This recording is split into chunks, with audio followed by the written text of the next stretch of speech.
مشايخ الكرام سؤال أهرسو قبل أي سوق قرتي وحيل هاي عندها نبى سوقري وحليه هاي قبل لقبة سنان لقبة أيان نك هذه كفرتي كدبنا وأسكت تقني أور بيالتي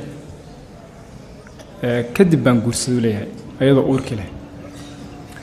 مركا عليه هاي محن سمين كرا قبل نوان قبا هذا وان قرصدي لكن أيضا أور لا ينقرصدي أور كسنة سجاس كله بمعنى نينكي هراء إسقبان أيضا أور كاس داعي مركا محن سمين كرا عنو جيس حال كيس محن نقان كرا سؤالي ده واحد هذا قبل بقى واحد لقوا وانينا هي نحمان تجوج أيضا لو وانينا واحد تري إيه نقصده ولا يفرد marka wixii caaw dhan laga hadlay ayaa hadda waxa bilaabatay covid waa mid ugu fool xumayd waa ninkaasi runtii arintiis waa culusta dulmi dhowr dhinac ku jira ama uu galay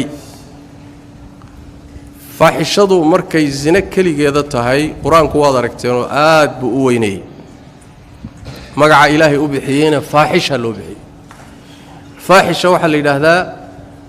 waa shayga fool xumada meesha ugu dambaysa ka gaaray waa zinanimada waxa dheer nin walaalkii ah oo muslim ah oo xaq ku leh bal xuquuq ku leh buu gogoshiisii wasakhay ayaduna waa jariimo weyn laana way kala duwan tahay haweenay aan guri lahayn oo nin lahayn iyo mid nin leh way kala duwan yihiin zinadii baa kala culus iyadana culayskeeda ay leedahay mar kale culayskeeda ay leedahay oo inuu islaantii ka furtay ninkii ilaa hadda soo mudhin waan qabaa Soomaa macnaheedu waxa weeye ninkii hore qabay ayuu ka sasabtay oo ka furtay oo markuu banaanka soo dhigayna uu guursaday ayadana waa qodob kale oo guri inuu dumiyo oo ninka xaaskiisa kala hoos baxo ayadana waa jariimo weyn oo ka weyn xoolo la iska dhaco qodobka kale ta wax weeyaan uurkan uu ka hadlayo ninku intuu qabay yimid ilmahaasi alwaladu lilfiraash bu nabiga sallallahu alayhi wasallam haweenayda ninka qaba ee xaaska u tahay gogasha u tahay inta uu xarigiisu ku xidhan yahay waxay dhasho isaga iska leh Allahumma inayna ka suuroobi karin mooyee sayna uga suuroobi karin maalan xilli aysan isaga u dhali karin bay kala maqnaayeen xilli ayna caadada iyo curfiga haweenaydu aysan muddada uur lahaan karayn ayay ilmaha ku dhashay caad ahaan suurtagal ma markaas oo kale inay dhashay waa ilma zina waa laakiin marba hadduu ka suuroobi karo alwaladu lilfiraash ilmaha waxa iska leh ninkii islaanta qabay ee gogosha iska lahaa walilcaahiri alxajar bu nabi sallallahu alayhi wasallam ninka zaaniga ee reerka soo dhaxgalayna asaga dhagax buu leeyahay asaga abaalkiisa waa in dhagax la dhaco laakiin maanta dhagaxi ma hayno ninkaasi ilaahay toobada waa aqbalaa laakiin dunuub waa weyn buu galay sida uga bixi karana ninkii walaalkiisa gogoshiisa uu fadareeyo haleeyay sida uga xalaashan karo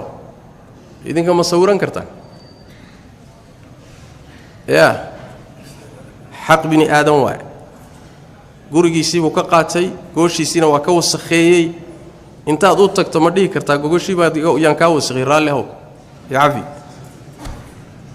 nin tuur la tabu saxda isaga yaqaan aday ku taala laakiin mid baanan uu ku sheegi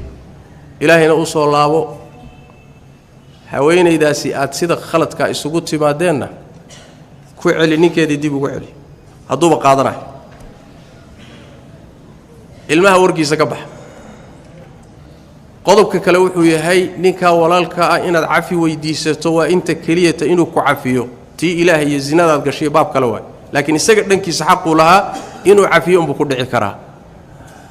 haddaad tidhaahdo ma hortegi karo ama fidna ka weyn baan ka baqayaa anigu kuma dhihi karayo hawshaasi saasay ku dhammaan laakiin waxaa lagaaga baahanayaa cimrigaaga intaad nooshahay ninka walaalka inaad u ducayso bal wuxuun xaqiisii wax ka mid ah inaad gudi karto inaad isku daydo inahaas baan ka dhihi karaa waana runtii fasaad aad u weyn waay fasaad aan sahlanayn iyo dembi aad u culus waay wallahu aclam الله في مواطن كثيرة ويوم حنين إذ أعجبتكم كثرتكم فلم تغن عنكم شيئا وضاقت عليكم الأرض بما رحبت ثم وليتم مدبرين